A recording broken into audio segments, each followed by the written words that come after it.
नमस्कार साथियों, कैसे हैं आप। उम्मीद है सब ठीक ही होंगे और आज की छुट्टी का आनंद ले रहे होंगे।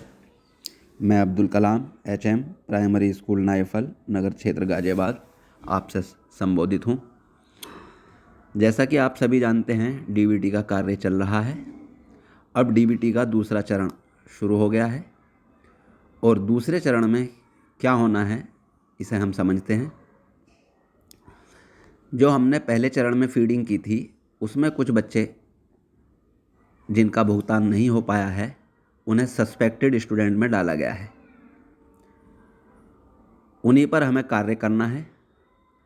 जब आप अपना प्रेरणा ऐप खोलेंगे तो उसमें इस तरह का एक आइकन नज़र आएगा। ये आप देख सकते हैं, इस पर लिखा होगा सस्पेक्टेड स्टूडेंट। ये चौथा आइकन आप देखेंगे, इस पर लिखा होगा सस्पेक्टेड स्टूडेंट। इसी पर हमें कार्य करना है। ये सस्पेक्टेड स्टूडेंट क्या है इसे हम समझते हैं।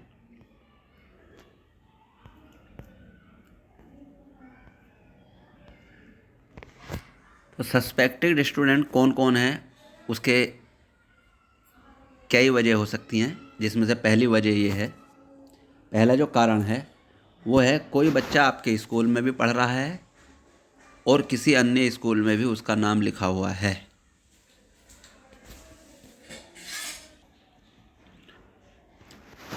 यानी दो जगह नाम लिखा हुआ है। दूसरा कारण हो सकता है एक ही बच्चे का प्रेरणा पोर्टल पर 2 बार रजिस्ट्रेशन हो गया है। यानी एक ही बच्चे को हमने 2 बार रजिस्ट्रेशन कर दिया है। थोड़ा बहुत उसमें हो सकता है माइनर डिफरेंस हो और वो प्रेरणा पोर्टल पर 2 बार रजिस्ट्रेशन हो गया हो, उसे हमें चेक करना है। तीसरा जो कारण है वो हो सकता है एक ही अभिभावक के कई बच्चे अलग अलग कक्षा में पढ़ रहे हों या फिर अलग अलग स्कूल में हो, उन्हें हमें चेक करना है। चौथा कारण जो है वो है अभिभावक के बच्चों की उम्र में 1 साल से कम का अंतर हो। ऐसे बहुत से कारण में, बहुत से विद्यालयों में ये देखने को मिलेगा, ये रीज़न भी। यानी 1 साल से कम का अंतर है उनकी डेट ऑफ बर्थ में, तो इस पर हमें कार्य करना है, इसमें हमें करेक्शन करना है, इसे हमें सही करके उसे पेरेंट पोर्टल पर ठीक करना है। तो आप समझिए, इसके अलावा और भी कारण हो सकते हैं। एक कारण और भी आएगा, सेम साउंड एक्स, यानी उनके नाम का जो साउंड है वो सेम है, माइनर सी मिस्टेक है उसमें या एक आध लेटर का डिफरेंस है। जैसे किसी का नाम अर्श है, अर्शी है, तो सेम साउंड है, हमें उसे चेक करना है। अगर वो सही है तो उसे सही कर देना है और अगर गलती है तो उसे करेक्शन करके ठीक कर देना है। तो आइए हम इसे देखते हैं हम कैसे करेंगे। जब हम अपना प्रेरणा ऐप खोलेंगे तो उसमें ये सस्पेक्टेड स्टूडेंट का ये आइकन आप देख रहे हैं बना हुआ आएगा, ये वाला।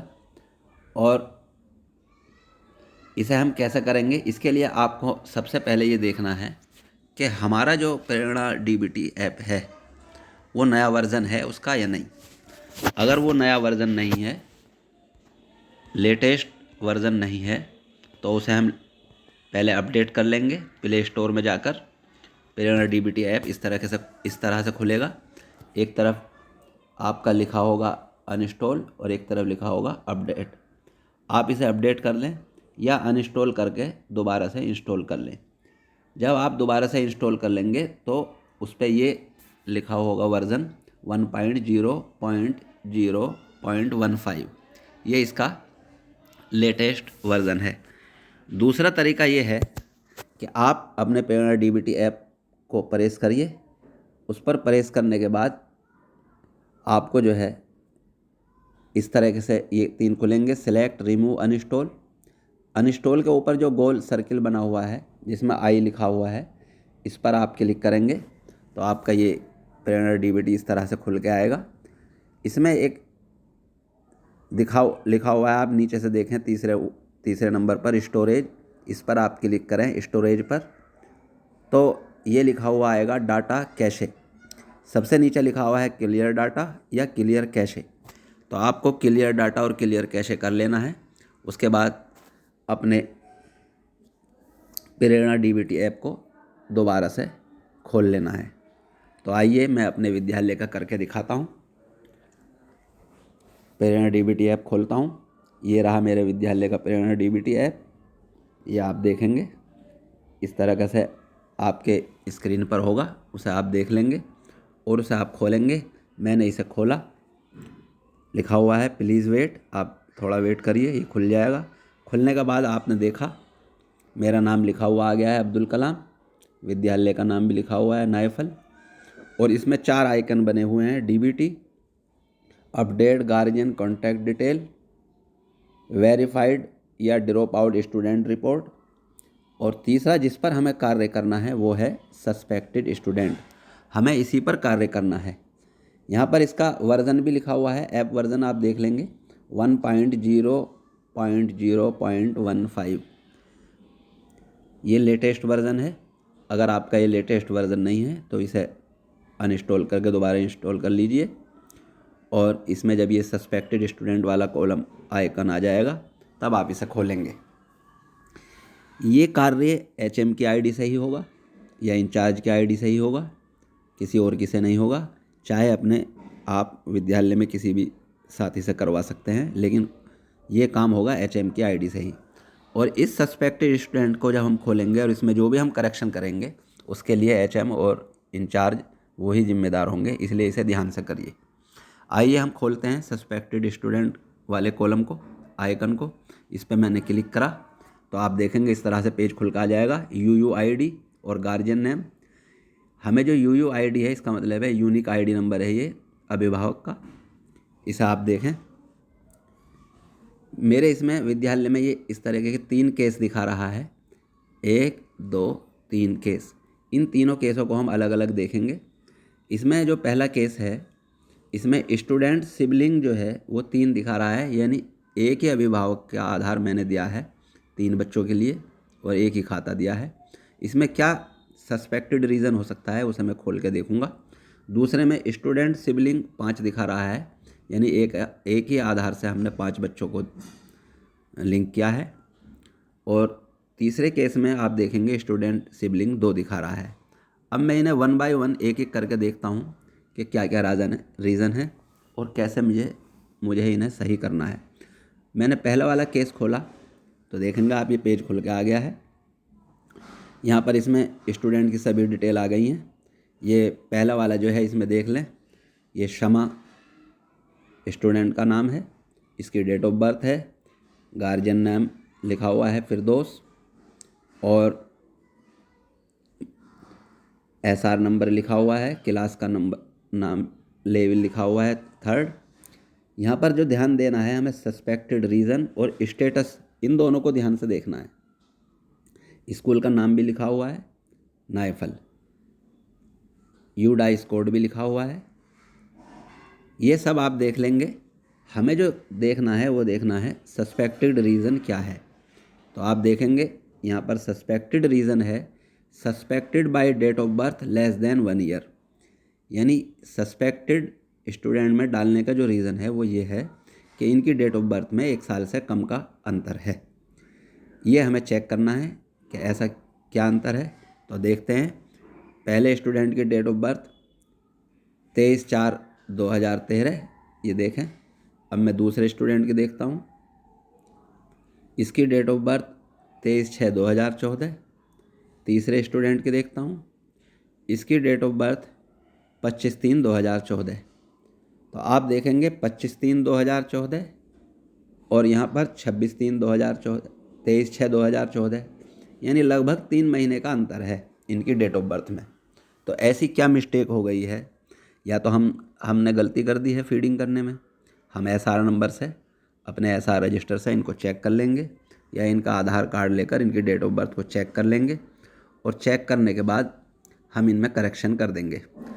या अगर इनमें कोई एक बच्चा हमने देखा कि वो गलत चढ़ गया है, जिनमें 3 महीने का जो डिफरेंस आ रहा है, 1 साल से कम का डिफरेंस आ रहा है डेट ऑफ बर्थ में, हमने देखा कि एक बच्चा वो गलत चढ़ गया है, तो उसे हम ड्रॉप आउट कर सकते हैं। यहाँ पर जाकर रेड आइकन पर जाकर ड्रॉप आउट कर सकते हैं, और अगर वो सही है तो आप ग्रीन आइकन पर जाकर एक्सेप्ट कर सकते हैं। और अगर आप देख रहे हैं कि नहीं भाई हमसे फीडिंग में गलती हो गई है, उसमें करेक्शन करना है, तो आप 3rd आइकन है येलो कलर का, इस पर आप क्लिक करेंगे। जिस बच्चे की भी डेट ऑफ बर्थ में या किसी डिटेल में हमें करेक्शन करना है तो इस पर हम क्लिक करके उसे करेक्शन कर सकते हैं। तो आइए मैं इसे देखता हूँ खोलकर करेक्शन वाले को। तो मैंने ये करेक्शन खोला तो यहाँ पर लिखा हुआ आएगा do you want to correction, क्या आप करेक्शन करना चाहते हैं? तो नो, यस। तो अगर चाहते हैं तो आप यस को क्लिक कर दीजिए। लो मैं यस को क्लिक कर देता हूँ। तो आप देखेंगे यहाँ पर जो है वो पेज खुल कर आ गया है जो आपने पहले फीडिंग की थी। उस पेज को आप ध्यान से देखिए, इस पेज को आप, इसमें बच्चे की पूरी डिटेल दी हुई है और यहाँ पर जो करेक्शन करना है वो यहाँ इस कॉलम में आके आप देख सकते हैं। यदि छात्र से संबंधित जानकारी में कोई त्रुटि है तो उसको सही करने के लिए यहाँ चेक करें। तो अगर त्रुटि है तो आप यस पर क्लिक करें। लो मैं यस पर क्लिक कर देता हूँ। तो आपने यहाँ देखा date of birth, SR number, gender, name और क्लास ये खुल के आ गए हैं। इनमें जिसमें भी आपको करेक्शन करना है उस पर क्लिक करिए। जैसे कि यहाँ पर हमें डेट ऑफ बर्थ में करना है तो डेट ऑफ बर्थ पर क्लिक करिए और उसमें करेक्शन कर दीजिए, उसे सही कर दीजिए। और उसके बाद जो है आप बाकी डिटेल भी चेक कर लीजिए। इसमें दोबारा से आपको गार्जियन का आधार नंबर डालना होगा और मोबाइल नंबर डालना होगा। फिर लिखा हुआ है क्लिक हेयर टू वेरीफाई आधार, यहाँ पर क्लिक करके इसे वेरीफाई कर दीजिए। उसके बाद नीचे देखिएगा ये खाता नंबर दिया हुआ है, इसे चेक कर लीजिए और अपडेट एंड सेव पर जाकर इसे अपडेट एंड सेव कर दीजिए। इस तरीके से ये सही हो जाएगा। तो ये था पहला केस जिसमें मेरे 3 बच्चे थे, जिसमें सस्पेक्टेड रीज़न जो था आपने देख लिया।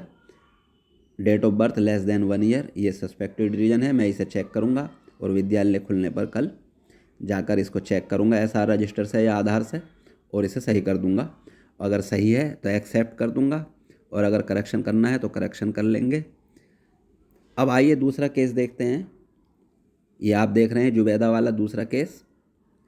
ये अब मैं इस पर क्लिक करता हूँ, इसे खोलता हूँ। इसमें आप देखेंगे स्टूडेंट सिबलिंग 5 हैं, यानी एक ही आधार से मैंने 5 बच्चे लिंक करे हुए हैं। अब मैं देखता हूँ ऐसे कौन से 5 बच्चे हैं। तो मैं इसे खोलता हूँ। मैंने इसे खोला। पहला बच्चा इशरत, यहाँ पर जो स्कूल का नाम है नायफल, यानी ये मेरे ही विद्यालय में है। इस पर 3 स्टेटस चेक करा, वेरीफाइड बाई BS से सेंड टू PFMS, यानी इसमें मुझे चेक करना है। अगर सही है तो एक्सेप्ट करना है और अगर ये मेरे से गलती से चढ़ गया है नाम तो ड्रॉप आउट कर देना है। और अगर इसमें कोई करेक्शन करना है जैसे मैंने अभी पहले बताया, करेक्शन पर जाकर इसमें करेक्शन कर देंगे। अब आइए दूसरा बच्चा देखते हैं। ये है आशु, ये भी मेरे ही विद्यालय का बच्चा है नायफल का। ये आप देख सकते हैं स्टेटस में यहाँ पर भी यही लिखा हुआ आ रहा है, वेरीफाइड बाई BS से सेंड टू PFMS। इसमें भी हम ऐसे ही सही कर लेंगे। तीसरा बच्चा मैं देखता हूँ, इस पर कोई आइकन नज़र नहीं आ रहा है, लेकिन ये मेरे ही विद्यालय का है नायफल का। इसमें जो स्टेटस मैंने चेक करा तो इस पर लिखा हुआ है पेमेंट डन, यानी इसका पेमेंट हो चुका है। केवल जो 2 पहले बच्चे थे उनका पेमेंट नहीं हुआ है, मुझे केवल उन्हें ही सही करना है। ये 2 पहले बच्चे, एक इशरत और दूसरा बच्चा ये आशु, जो कि क्लास 4th में है। और ये इशरत, ये भी क्लास 4th में है, आशु भी क्लास 4th में है। इन दोनों बच्चों को मुझे सही करना है, इनमें कोई करेक्शन है तो उसे करना है। और तीसरा बच्चा जो ये अर्श है, ये क्लास 3rd में है, इसका पेमेंट हो चुका है, इसमें मुझे कोई करेक्शन नहीं करना है। अब मैं आगे देखता हूँ। चौथे नंबर पे जो है ये गुलिस्ता है। इसका जो विद्यालय का नाम मैंने देखा तो ये है गुजरगढ़ी, यानी ये गुजरगढ़ी का केस है। वहाँ भी इन्होंने सेम आधार लगाया है। तो ये गुजरगढ़ी जो विद्यालय है वो देखेंगे। इससे मेरा कोई लेना देना नहीं है क्योंकि ये मेरे विद्यालय में नहीं है बच्चा। अगला देखा मैंने तबस्सुम, ये बच्चा पहले मेरे विद्यालय में ही पढ़ता था, लेकिन इसकी TC कट चुकी है और अब ये गुजरगढ़ी में ही है। और गुजरगढ़ी में कक्षा 7 में ये बच्चा वहाँ पढ़ रहा है। तो ये वहाँ के विद्यालय वाले देखेंगे, वहाँ के प्रधान अध्यापक देखकर इसे करेक्शन करेंगे। मुझे केवल अपने ही 2 बच्चों का करेक्शन करना है। तो यहाँ पर जो दूसरा रीज़न था कि एक ही विद्यालय में या दूसरे विद्यालय में 3 से अधिक बच्चे पढ़ रहे हैं, उन्हें हमने चेक कर लेना है और जो हमारे विद्यालय से संबंधित है उसमें हमें करेक्शन कर देना है। आइए अब हम तीसरा केस देखते हैं। ये तीसरा केस सिबलिंग, स्टूडेंट सिबलिंग केवल 2 हैं यहाँ पर। इसे मैं चेक करता हूँ खोल कर। इसे मैंने खोल दिया है। इसमें 2 बच्चे नज़र आ रहे हैं, नीतू कुमारी और दूसरा बच्चा है निधि। यहाँ पर देखता हूँ मैं सस्पेक्टेड रीज़न क्या है। देखें, सस्पेक्टेड रीज़न है सस्पेक्टेड बाय साउंड एक्स। मैंने पहले बताया था साउंड एक्स, यानी इनके जो नाम में है वो सेम साउंड आ रही है। जैसे मैंने एक एग्जाम्पल दिया था अर्श या अर्शी, लेकिन यहाँ पर तो सेम साउंड भी नहीं है। पहला बच्चा है नीतू कुमारी और दूसरा बच्चा मैंने बताया था अभी, ये है निधि। सेम साउंड भी नहीं है, लेकिन ये बच्चे हैं मेरे ही विद्यालय में पढ़ते हैं, तो इसमें कोई मिस्टेक भी नहीं है, कोई करेक्शन भी नहीं करना है। तो मैं इन्हें दोनों को एक्सेप्ट कर दूंगा यहाँ पर जाकर, और ऐसे ही मैं दूसरे बच्चे को भी एक्सेप्ट कर दूंगा। ये मैं विद्यालय में जाकर रजिस्टर से मिलान करूंगा, उसके बाद मैं इन्हें एक्सेप्ट कर दूंगा और ये मेरा सही हो जाएगा। इस तरह से मैंने लगभग सभी केस क्लियर कर दिए हैं। आपके विद्यालय में हो सकता है कोई एक आध केस अलग हो, उसे आप देख लेंगे, समझ लेंगे, पूछ लेंगे, और इस तरह से आप सस्पेक्टेड स्टूडेंट पर कार्य करेंगे, उसे सही कर लेंगे। ये सब कार्य करने के बाद आप यहाँ पर जो बना हुआ है ये देखेंगे आप, ये बना हुआ है,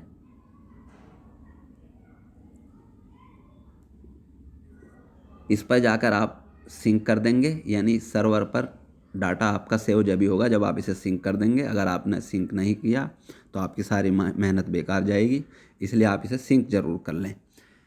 तो साथियों, आपको इस तरह से ये कार्य करना है। आशा है कि आप सब समझ गए होंगे। Thank you very much.